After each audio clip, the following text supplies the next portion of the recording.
বাবা, মা এবং পরিবারের সবার আদরের আজকে আমার ছোট্ট সোনামণিটার জন্মদিন। হে গাইজ, আসসালামু আলাইকুম। Welcome back to my new another daily blog video.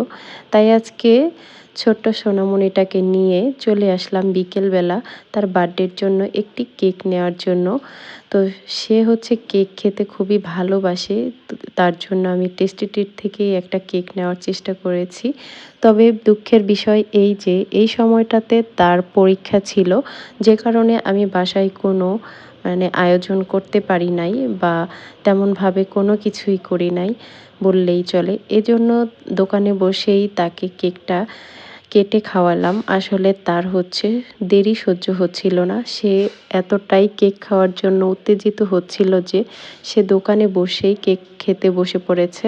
আগেই তো বললাম আমার ছেলেটার প্রথম সাময়িক পরীক্ষা চলতেছে, তাই সকালবেলা মা ছেলে তো স্কুলেই পরীক্ষা দিতে গিয়েছি রাতে প্রিপারেশন নিয়ে। আমার ছেলেটা হচ্ছে শুধুমাত্র রাতে হয় আধা ঘন্টা কি 1 ঘন্টার মতো পড়ালেখা করে, নয়তো বা সারা দিনে সে পড়তেই বসে না।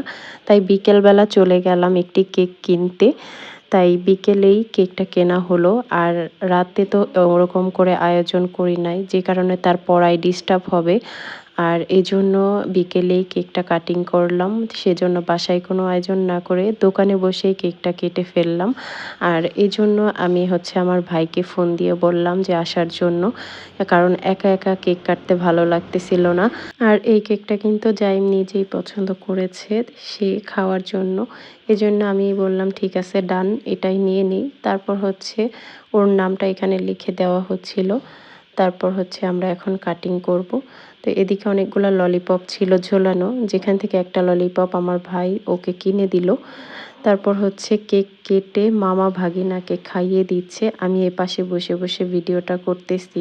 কেক খেতে জাইম এতই ভালোবাসে যে ছুরির ভিতরে লেগে থাকা কেকগুলো সে ছাড়বে না, সেটাকেও সে খেয়ে ফেলতেছে, এরকম অবস্থা। আজকের দিনটিতে সবাই আমার ছেলের জন্য অবশ্যই দোয়া করবেন। সবাই ভালো থাকবেন, সুস্থ থাকবেন। আল্লাহ হাফিজ। আজ এ পর্যন্তই।